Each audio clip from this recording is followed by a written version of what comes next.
We're going to talk about first this desk and then the pair of lions there if you want to situate yourself so you don't have to move.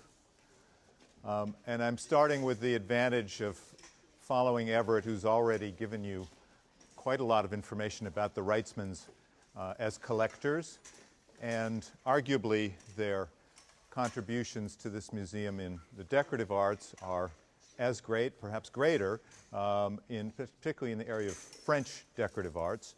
But in talking about this desk, which was acquired in 1986, we're really looking at the tail end of the Wrightsmans' generosity, in that much of the collecting in the area of French 18th century decorative arts took place before the years of this exhibition. They began collecting in earnest around 1952, and much of the story of their collecting revolves around not only individual masterpieces of works of art, but also the furnishing of period rooms. Period rooms, of course, had begun as an activity in this museum in my department as early as 1907 with the Sagredo bedroom, an Italian, a Venetian bedroom. But over time, there had been collections of French decorative arts and period rooms. The de Tessé period room was created in the 1950s. And when the Wrightsmans began to become engaged with this, it was a question not only of giving us great works of art, but also of giving us the paneling of period rooms that would serve as a catalyst to furnish the rooms.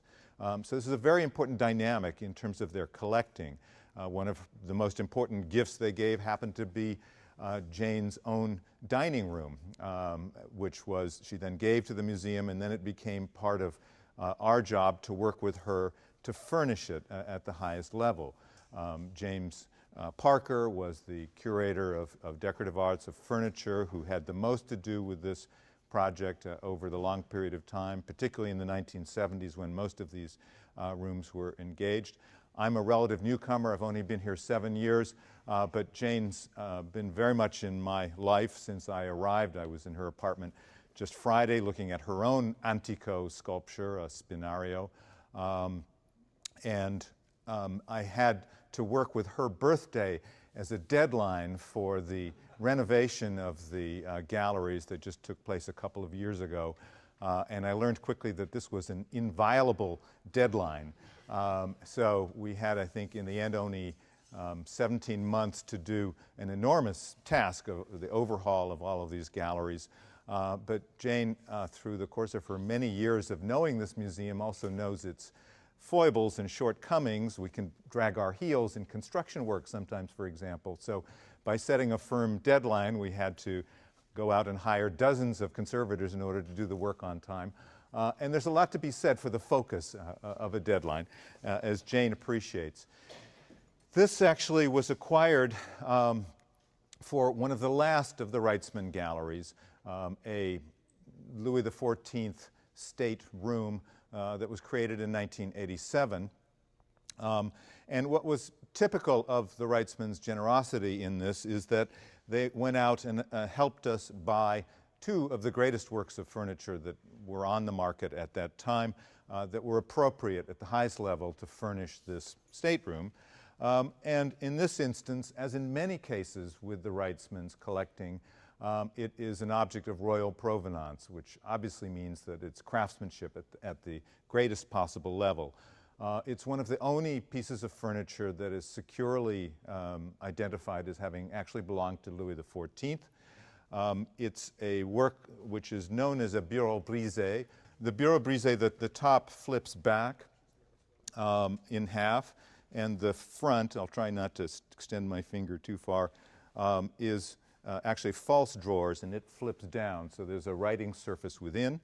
And as one looks closely at this, it is a work that's generically known as Boulle work, after the great cabinet maker André Charles Boulle, but it was made by a man named Alexandre Jean Oppenor, and we know that it was made in 1685, along with its mate, now missing, in contrepartie.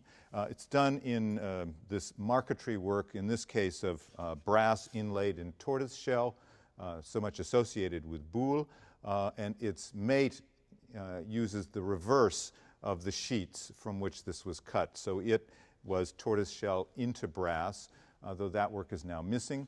And we know from the documents that these were delivered to Louis XIV's Petit Cabinet, his private writing room, in 1685. But it's a work that had been lost, and the connection to the monarch was also lost in the process. It appeared from a Texan collection in 1984, 85, went through auction and then to a French dealer and then sold back to us in the Metropolitan Museum just in time to grace the Louis XIV style state bedroom in which it's a perfect example. We should have known, or one should have known, that it has royal associations, because when you have a chance to look at it closely, it's covered with clear emblems and associations with the king. There are the crossed L's in the center for Louis, a crown above that, fleur-de-lis in the corners. The sun, he was the sun god, appears above that, and then there are lyres associated with Apollo. Apollo as the was another pagan god with whom Louis associated himself.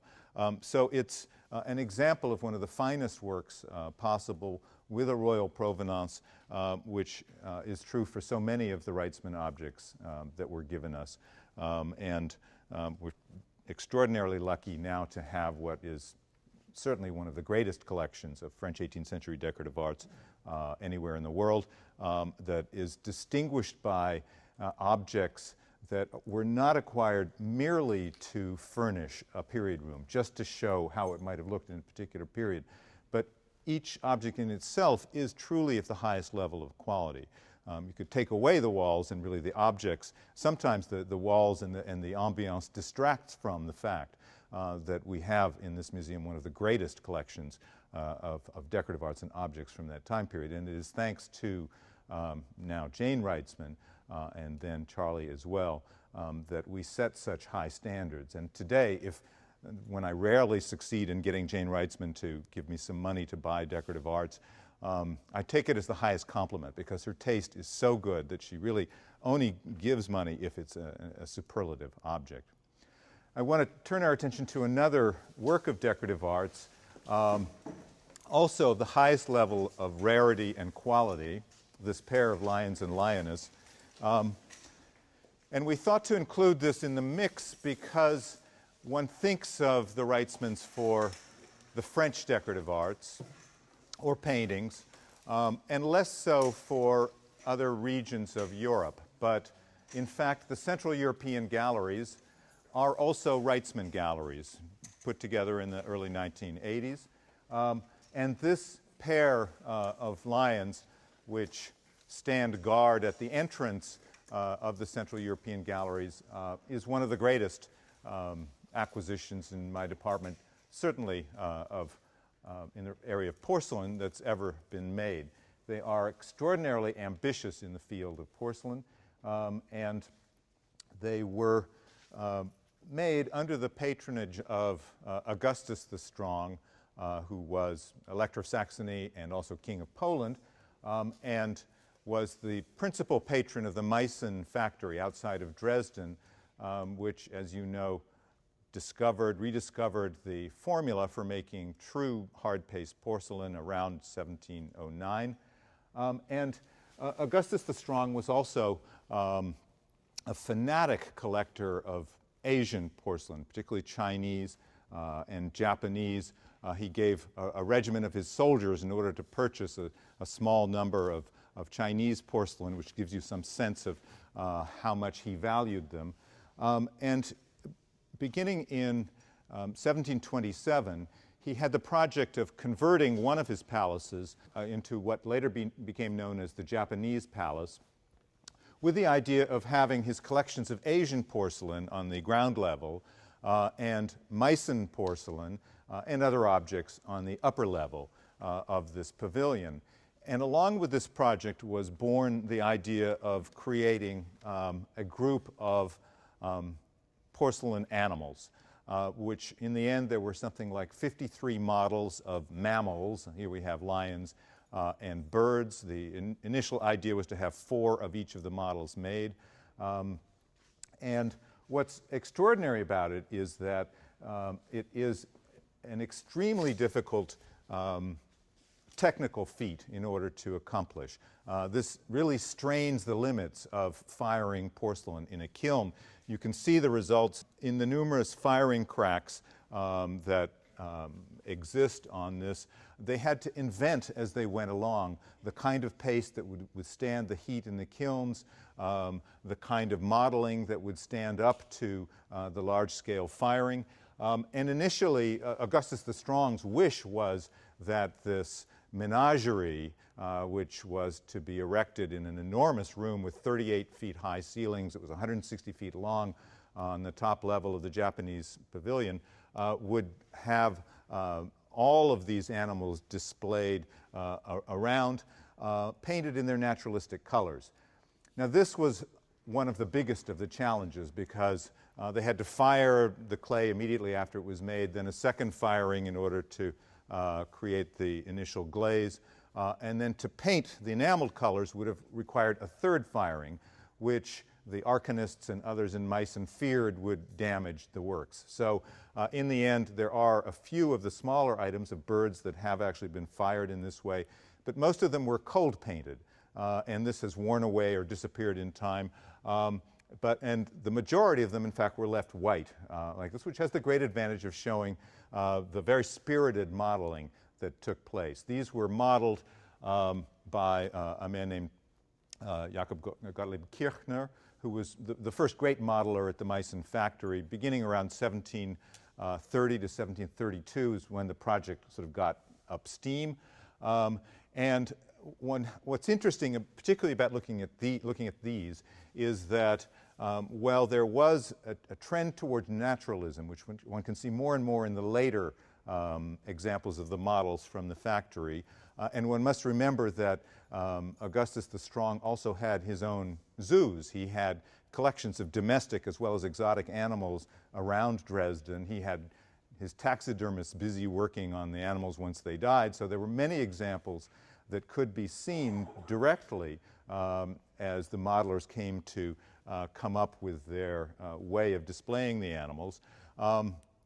But it's Kendler, this sort of assistant to Kirchner, whose works tend to be more naturalistic. Kirchner, the earliest of the modelers, tended towards a much more, let's say, anthropomorphic approach. If you look at this lion who has these raised eyebrows, sort of scowling in a rather regal way, it reminds one perhaps of the disapproval of the monarch, or in this case of Augustus the Strong, than of the sort of naturalistic way in which a lion might curl his brows. And, you know, the tail tucked underneath the paws, sort of one on top of another like a lapdog, are also not consistent with the way a lion would behave in nature. But it reminds one of the fables of La Fontaine and others of the lion as king of the beasts. And it is this that he's achieved in this sort of very engaging pair of lions. What's also exceptional about them is that in very few cases where there are actually pairs made of animals, but this is one of the only ones. It happens that Augustus the Strong died in 1733, so his vision was never realized in the Japanese palace. Instead, over time, it was turned into kind of a museum of porcelain animals and eventually was transferred to other palaces. It's now, only 2 or 3 years ago, their collection of the porcelain animals has been reinstalled in the Swinger very handsomely.